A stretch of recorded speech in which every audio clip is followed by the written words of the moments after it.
All right, so that's interesting. Okay, shoulders. What? Shoulders, the same thing applies.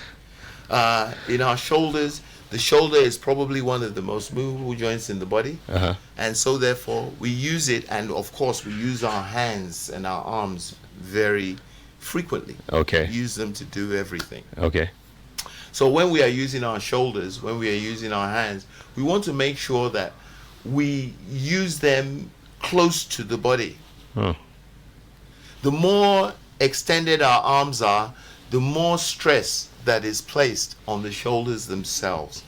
And remember, repetitive trauma is a cause of joint inflammation or arthritis. So we want to avoid that kind of trauma.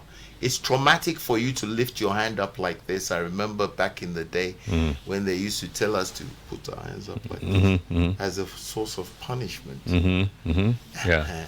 So the longer you are in this kind of fashion, or you are lifting like this, the more stress you are placing on the shoulders. I see. And as a result, the more micro trauma. I see. So it's something that we need to avoid. However, we need to use our limbs. Yes. And in using our limbs, we need to use them more smoothly and effectively. So when you want to lift something, let's say you want to lift something from the ground up, a straight hand is not the way to lift it. It must be bent. So bring it up. Yes. And then put it all of up this. there. Yes. Then put it up to where you are putting it. Okay. If you are putting it above your head. Okay. Now, the more you can do this, the more the joint will be able to function effectively.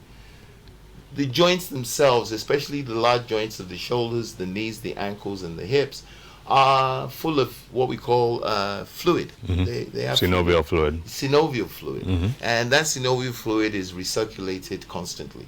So these kinds of actions promotes the circulation of synovial fluid. These are the things that we need to do consistently, so that as we do them, our joints will be nourished and we can avoid joint inflammation.